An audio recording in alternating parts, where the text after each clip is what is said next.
Começa hoje o curso de Geografia do Ensino Médio. Nós estaremos juntos nesta jornada. Bons estudos. Você vai assistir a teleaula de número 1.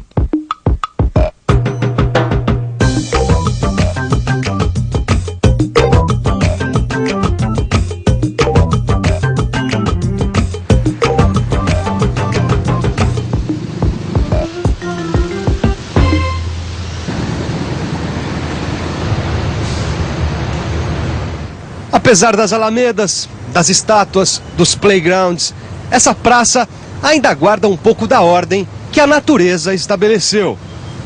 Essas árvores nasceram aqui. E esse parque é uma amostra de como era o espaço da cidade antes de sofrer a ação transformadora do homem. As relações entre natureza e sociedade, ou melhor, as relações entre a natureza e os seres humanos que a modificam, são estudadas pela geografia. Neste telecurso você vai ver que os métodos da ciência chamada geografia vão além de descrever a superfície da Terra, as montanhas, os rios, os vales. Ela procura saber o que tem a ver a nascente de um rio no alto da montanha com a enchente num vale. E ainda avaliar o que nós, seres humanos, transformamos na natureza. E para entender tudo isso, vamos falar um pouco de espaço geográfico, que é o tema desta teleaula que está começando agora. Mas por que será que é tão importante para a geografia entender o que é espaço geográfico?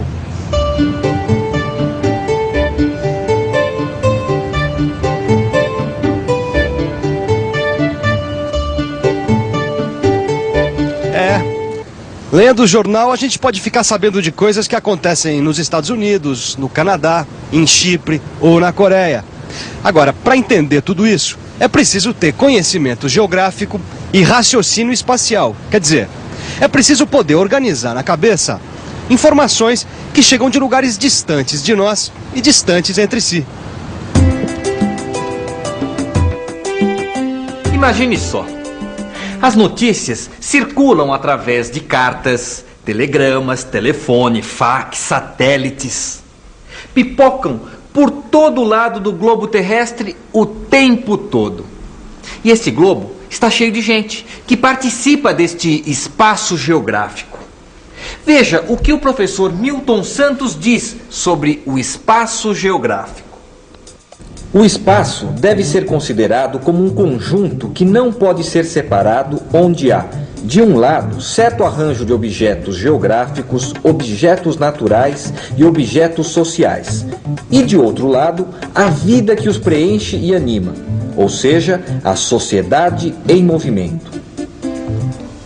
Ô Gil, onde você está? No Egito. Aonde? No Egito. Na verdade, nós estamos no nosso gabinete de imagens que fica aqui no Brasil. Só que usando esses mapas aqui é como se a gente viajasse por outros espaços geográficos. Por exemplo, olha o Rio Nilo aqui, ó. Ô Vicente, você sabia que na antiguidade, quem conhecia um lugar e a localização desse lugar na superfície da Terra ganhava conhecimento e poder? No Egito era assim? Se era. Quem detinha os conhecimentos geográficos no Egito eram os sacerdotes. Peraí, explica isso aí melhor. Quer ver, Vicente? Ó, aqui tem uma informação. Sabe quem é esse aí? Não. O Heródoto. Ele é um pensador grego que era considerado o pai da geografia e o pai da história. Heródoto descreveu o Egito como uma dádiva do Nilo. Isso porque o rio Nilo, que atravessa o Egito, tem cheias periódicas. Quando as águas voltam para o leito do rio, deixam nas margens depósitos de matérias orgânicas que fertilizam as terras. Foi graças a essas terras férteis que o Egito se tornou uma potência na antiguidade. Você já deve ter visto pelo menos uma enchente. Quando as águas baixam, levam tudo o que havia nas margens. Construções, cercas, marcos.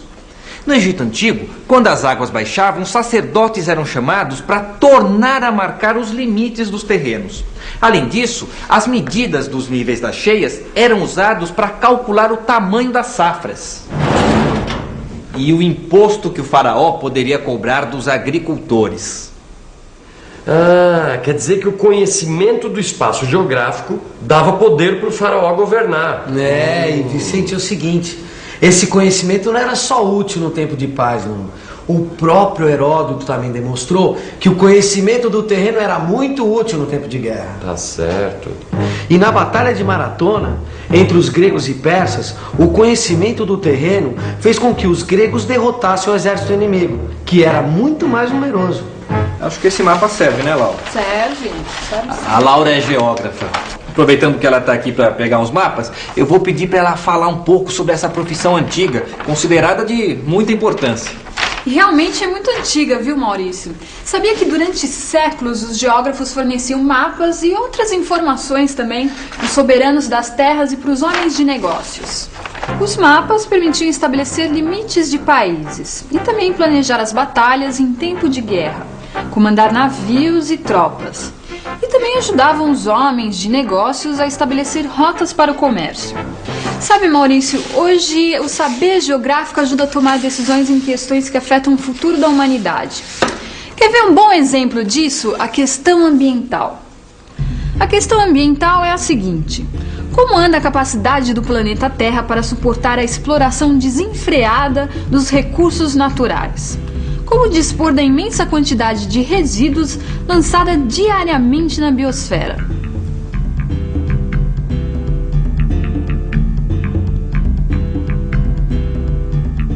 Obrigada, Maurício. Até mais. Quando precisar... Tchau. Tchau. E você? Como acha que estão as relações entre o homem e a natureza? É só dar uma olhada para essa avenida para ter uma boa ideia de como andam as relações entre natureza e sociedade. O crescimento das cidades e da indústria alterou radicalmente as condições naturais da nossa existência. A continuidade da vida na superfície do planeta é hoje uma preocupação comum.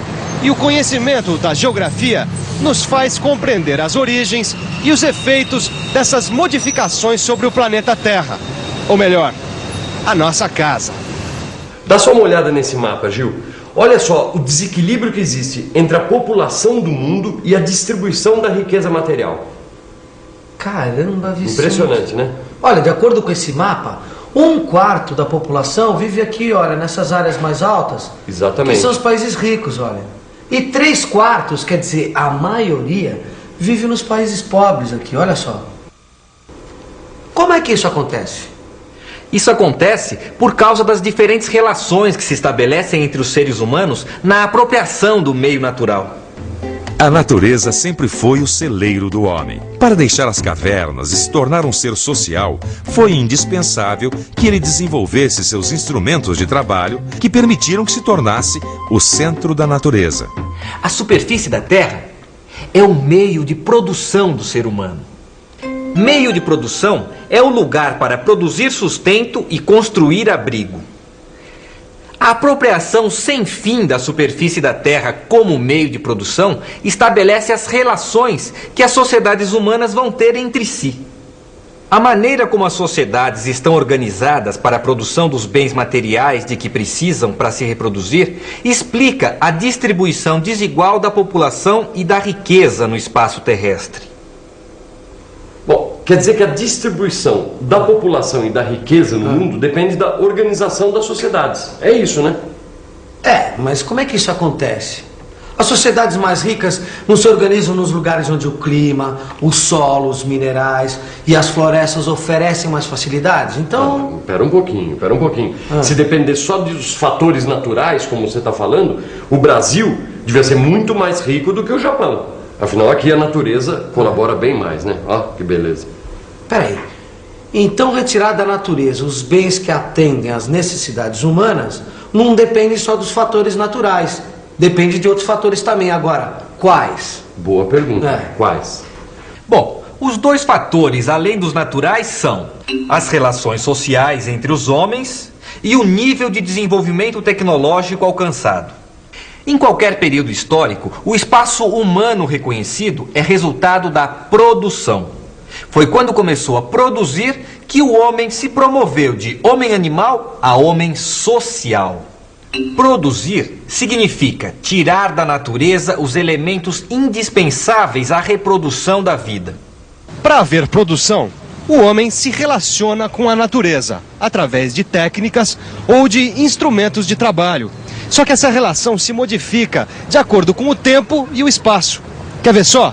Por exemplo, a Avenida Paulista, em São Paulo. Aqui, no início do século, ficavam as casas dos homens que enriqueceram plantando café. A avenida atendia à necessidade de moradia. Com o crescimento da cidade, as necessidades de produção mudaram. A Avenida Paulista passou de rua residencial para centro bancário, de comércio e de lazer. As maneiras de produzir mudam. As relações entre o homem e a natureza mudam. A distribuição dos objetos criados pelo homem para produzir muda. E assim, a vida muda. Isso quer dizer, houve uma nova organização do espaço geográfico. É assim que as mudanças transformam o ecúmeno. Transformam o quê? Ecúmeno? Peraí. Ah, tá aqui, olha. Ecúmeno. A área habitada ou habitável da Terra. O universal, o geral. Tá certo. Bom, a gente acabou de ver como a domesticação do café lá na Arábia foi transformando o meio de produção até chegar na Avenida Paulista. Agora, Gil, que tal a gente ir atrás de um exemplo de alguma coisa que tenha ajudado a transformar o ecúmeno? Peraí. Vamos pensar um pouco. Vamos pensar um pouco. Eu já vi isso aqui mesmo no telecurso. No final do século XV, a navegação progrediu. O mar se tornou mais seguro. O comércio se desenvolveu e a América foi encontrada e colonizada. Que tal isso para causar uma transformação radical do espaço geográfico? Eureka, Vicente! Que Dá foi? para dar mais um exemplo, rapaz? Fala. Olha, o fim do século XIX, com a formação dos grandes impérios coloniais, marca um momento fundamental nesse desenvolvimento, tá certo? Exatamente. E os meios de transporte e comunicação, então? Olha, se você pensar bem, estrada de ferro, navio a vapor, telégrafo sem fio, as telecomunicações em geral, mudaram completamente a nossa noção de distância. É ou não é? Exatamente. Agora vem cá, se muda a noção de distância, as ideias de tempo e espaço também mudam. É lógico. Pense num caixa de banco eletrônico. Ele mudou a nossa ideia de tempo, porque agora você pode mexer na sua conta corrente fora do horário comercial. E mudou a ideia de espaço, porque você pode controlar a conta fora da sua agência. Foi através de mudanças assim que chegamos à época atual, comandada pela Revolução Científico-Tecnológica. A revolução científico-tecnológica permite que se saiba tanto do mundo em tão pouco tempo que, melhor do que em qualquer outro período histórico, nós podemos falar de espaço total. Acessando uma rede internacional de computadores, como a internet, você abre uma janela para o mundo. Tire isso a limpo com a revisão. E atenção, se liga aí que é hora da revisão. Na teleaula de hoje, você viu que a geografia estuda as relações entre a sociedade e a natureza. Aprendeu o que é espaço geográfico. Viu que o saber geográfico está presente na tomada de decisões sobre a questão ambiental. Aprendeu que o homem se torna ser social quando usa a tecnologia para se apropriar da superfície da Terra como meio de produção. E que hoje estamos passando por uma revolução científico-tecnológica e chegamos a um mundo onde podemos falar de espaço total. Para compreender melhor a geografia, leia o seu livro. Ele é o mapa que você tem para se tornar um cidadão cada vez mais antenado. Até a próxima!